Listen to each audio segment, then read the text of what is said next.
Shalom Godly Family, yuk kita nikmati teh hangat, teduhkan hati, hadirkan semangat. Firman Tuhan hari ini terambil dari kitab Mika pasal yang ke-6, ayat yang pertama hingga ayat yang ke-16. Saya akan membacakannya.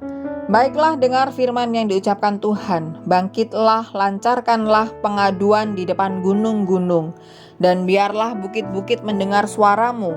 Dengarlah hai gunung-gunung pengaduan Tuhan, dan pasanglah telinga hai dasar-dasar bumi, sebab Tuhan mempunyai pengaduan terhadap umatnya, dan ia berperkara dengan Israel. Umatku, apakah yang telah kulakukan kepadamu? Dengan apakah engkau telah kulelahkan? Jawablah aku, sebab aku telah menuntun engkau keluar dari tanah Mesir, dan telah membebaskan engkau dari rumah perbudakan, dan telah mengutus Musa dan Harun dan Miriam sebagai penganjurmu. Umatku, baiklah, ingat apa yang dirancangkan oleh Balak Raja Moab, dan apa yang dijawab kepadanya oleh Bileam bin Beor, dan apa yang telah terjadi dari Sitim sampai ke Gilgal, supaya engkau mengakui perbuatan-perbuatan keadilan dari Tuhan.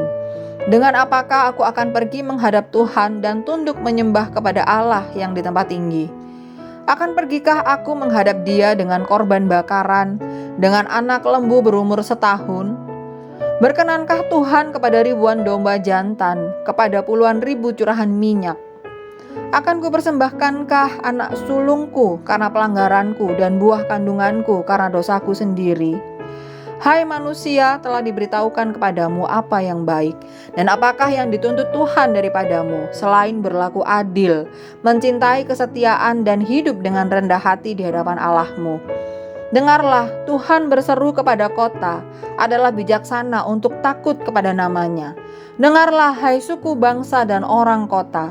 Masakan aku melupakan harta benda kefasikan di rumah orang fasik, dan takaran eva yang kurang dan terkutuk itu? Masakan aku membiarkan tidak dihukum orang yang membawa neraca palsu ataupun dipundi berisi batu timbangan tipu? Orang-orang kaya di kota itu melakukan banyak kekerasan.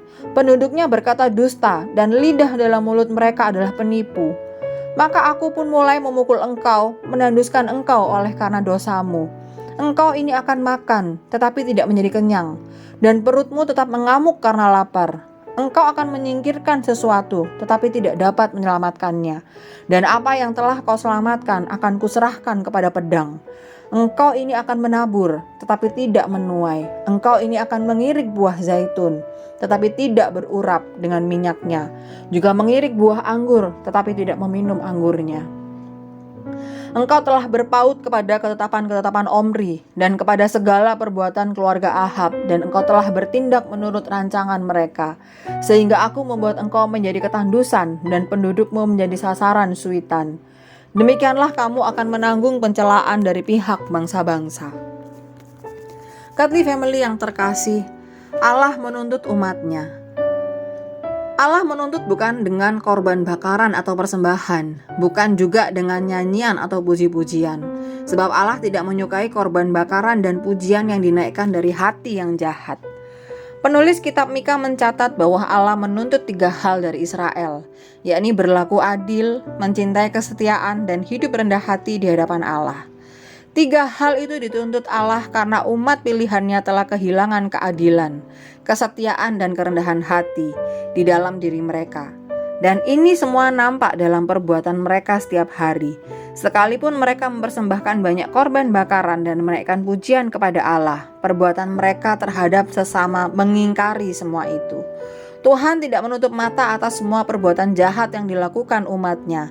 Tuhan tidak silau dengan sebanyak apapun korban yang mereka persembahkan. Karena itu Tuhan akan menghukum mereka, membalaskan dengan setimpal apa yang telah mereka perbuat terhadap sesama. Allah juga menuntut ketiga hal itu kepada kita umatnya pada saat ini. Pertama, Allah membenci ketidakadilan, karena perlakuan tidak adil menimbulkan penderitaan bagi manusia. Di dalamnya ada hak orang lain yang dirampas. Itu sebabnya Allah memerdekakan kita. Kita bukan lagi sebagai budak, tetapi kita sebagai anak-anak Allah yang menerima pembebasan dari pengorbanan Kristus.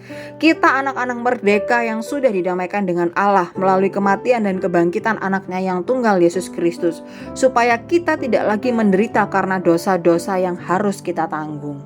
Kemudian kedua, Allah menuntut kesetiaan yang didasarkan pada kasih setia Allah, karena Allah senantiasa berbelas kasihan kepada manusia, dan belas kasihan Allah itu sudah dinyatakan melalui kematian anaknya yang tunggal di atas kayu salib sebagai korban penebusan bagi dosa-dosa kita. Allah begitu mengasihi kita, Dia rela menyerahkan anaknya yang tunggal itu untuk membuktikan kasih setianya kepada kita. Jika Allah menuntut kesetiaan kita, bukankah itu sudah sewajarnya? Sebagai orang yang sedang menikmati kasih setia Allah, dapatkah kita menunjukkan kasih setia yang kita terima dari Allah itu ke dalam komunitas kita, baik itu di dalam keluarga kita, tempat kerja kita, pelayanan kita, dan dalam setiap aspek kehidupan kita, sehingga hidup kita berdampak dan kita bisa menjadi saksinya dimanapun kita berada. Kemudian yang ketiga, kita dituntut untuk hidup rendah hati di hadapan Allah. Orang yang tinggi hati sulit untuk bersikap taat dan setia kepada Allah. Sebab orang yang tinggi hati hanya bersandar pada pengertiannya sendiri. Kristus sudah memberikan teladan kepada kita tentang kerendahan hatinya dengan mengosongkan dirinya sendiri dan mengambil rupa seorang hamba dan menjadi sama dengan manusia. Dan dalam keadaan sebagai manusia, Kristus telah merendahkan hatinya dan taat sampai mati di kayu salib untuk kita manusia berdosa.